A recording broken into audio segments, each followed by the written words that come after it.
కేటీఆర్ మళ్ళా నిన్న రాత్రి టిల్లు ఏదో చిల్లర మాటలు రాసుకుంటా రేవంత్ రెడ్డి గారు హార్వర్డ్ యూనివర్సిటీ పోయిండు, ఇంకా మారలేదు, ఇంకా అదే నైజాం, అదే భాష, చిల్లర భాష మాట్లాడుతుండ అంటున్నాడు.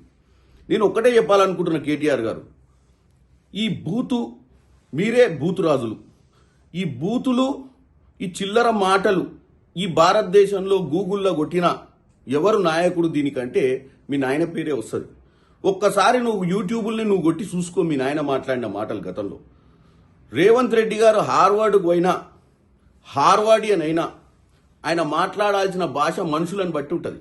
మీ గురించి చర్చ వచ్చినప్పుడు ప్రజల ముందు మీ భాషలనే మీ గురించి చెప్తే ప్రజలకు అర్థమవుతుంది. ఎందుకంటే మీరు నేర్పిన భాషనే నాయన ఇది. ఇక నువ్వు చెప్తున్నావు మా నాయన ప్రాణాలకు తెగించి తెలంగాణ తెచ్చిండు, మా నాయన రాష్ట్రాన్ని గాడిలో పెట్టి పరిపాలన అందించిండని. ఏం గాడిలో పెట్టిండు నాయన?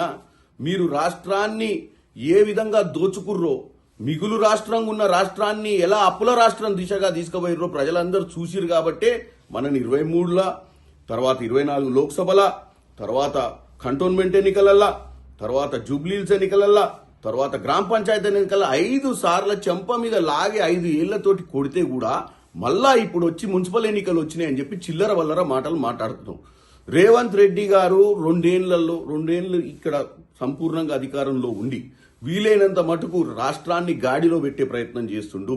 తెలంగాణ ప్రజలు అర్థం చేసుకోవాలి. ఈ కేసీఆర్ కుటుంబం ఆ రోజు ఇంటికో ఉద్యోగం ఇచ్చి ఇలా 5 ఉద్యోగాలు తీసుకొని ఇలా వచ్చి మీ ముందు లబో దిబోమని నాటకాలు ఆడుతున్నారు. ఈ దొంగల మూట ఈ రానున్న వారం రోజులలో ప్రతి గల్లీలో చిల్లర మాటలు మాట్లాడతారు. పట్టించుకోవద్దని తెలంగాణ ప్రజలకు చెప్తున్నాం. మేము మా మీద నమ్మకం పెట్టుకొని మీరు మమ్మల్ని గెలిపించిర్రు. మున్సిపల్ పోల్స్లలో కూడా మీరు గెలిపియండి. ఎందుకంటే పంచాయతీలో గెలిపించిర్రు, మున్సిపల్ పోల్స్లో గెలిపించిర్రు, పార్లమెంటుకు మమ్మల్ని పంపించిర్రు, వాళ్ళ గుండు సున్నా ఇచ్చిర్రు. ఈ రోజు మా బాధ్యత మేము సక్రమంగా పరిపాలించాలంటే మీ నమ్మకం మా మీద కావాలి.